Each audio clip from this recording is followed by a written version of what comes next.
Hi, warm welcome to you. Thank you for taking the time to watch this video. This video is going to be an addendum on a video I did a few days ago, and that video is on excess death, which is a phenomenon we've been experiencing worldwide. And when I say excess death, I mean non-COVID excess.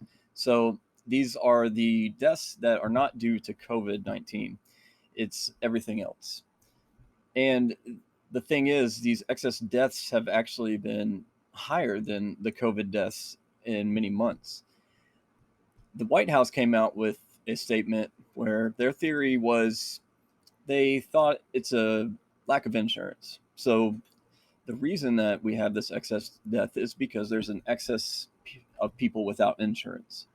So to get spun up to speed on that, you can watch my video, the previous video. But for this video, I want to talk about some new data that I found that really hammers home my point and kind of makes the White House look like they don't really know what they're talking about. So the first thing we're going to do is we're going to go to the Society of Actuaries. Probably not the most exciting group of people, but they have some good data, so let's check it out. Research Institute. They did a group life COVID-19 mortality survey report.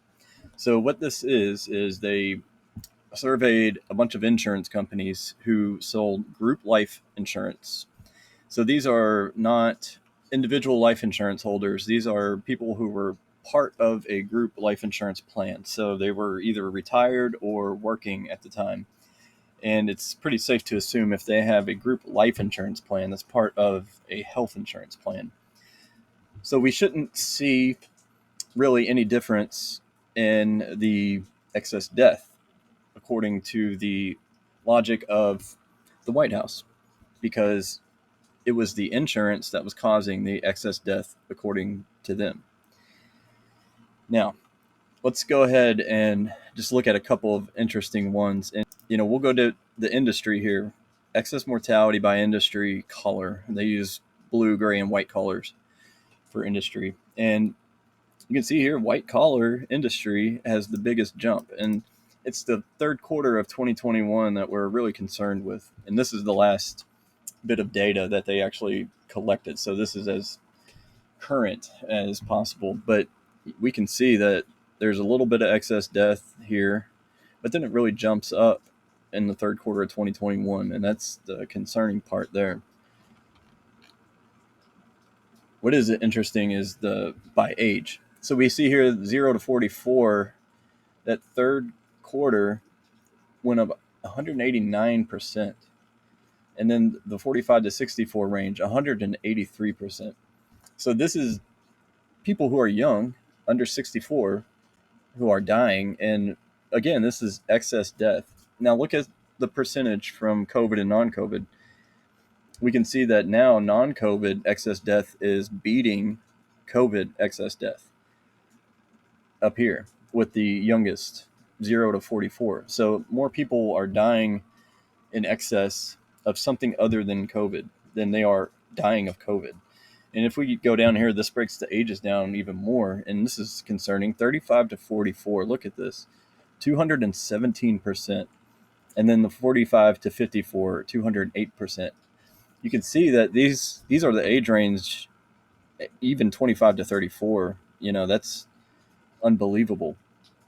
But these are the age ranges that these people are dying, that this mysterious death that nobody seems to be able to explain. And we can see here that for all these age groups, that the non-COVID deaths make up more than, well, just these two, but non-COVID deaths make up more than COVID deaths. And that's just very concerning. And the next thing I want to point out here is group life and U.S. population excess mortality percentages by quarter. So here's the U.S. population excess death percentage at 25%. But then we see the group life insurance are above pretty much every quarter, except for the second and third quarters of 2020. The excess death of people who have insurance has actually been higher than the average U.S. population.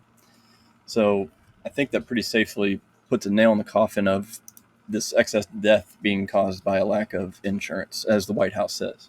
And then finally, before we go, I just want to show you the list here of all of the insurance companies that were surveyed in this study. Just so you know, it wasn't just a couple of small insurance companies that they asked. They hit all of the big ones, and this is what they found out. So I don't know, maybe I'm just a moron or a crackpot, whatever. I'm drinking the Kool-Aid, but it just doesn't seem like the insurance data helps the White House's case with their theory. You be the judge of that, though. And the other thing I wanted to talk about was these young athletes having cardiac events at a more often or a more frequent pace than normal. And I have some data that I found. It's really hard to find good data on the athletes and what has happened in the past couple of years. But what I did find was the football players or soccer players, for you Americans, that have died on the pitch or died while playing on the pitch. And so let's check out that. So unfortunately, the best that I could find on deaths of soccer players or football players while they were on the pitch was Wikipedia. But they have included this FIFA sudden death report, and it is a comprehensive list of all of the football players who have died on the pitch while playing. Now, we'll go down all the way to 2021 because that's really the year in question. And look at 2021. So we have a total of 21 players who died on the pitch, football players who died on the pitch in 2021. And here's a handy dandy histogram to show you back to 2015 what it looks like compared to the normal years. And I don't know if this thing has been updated or what. They probably just stopped. But there have been many young, healthy athletes who have died either while playing or had some sort of cardiac event. So I really hope you got something out of this video. And if you liked it, please go ahead and hit the like button. And let me know down below. Leave a comment. Let me know if you know somebody that has died of unexplained reasons or somebody who is perfectly healthy and young and just passed away suddenly. Also, subscribe to my channel and help me grow because we really want to get the truth out to as many people as we can. And thanks for sticking around this long. Until next time, peace be with you.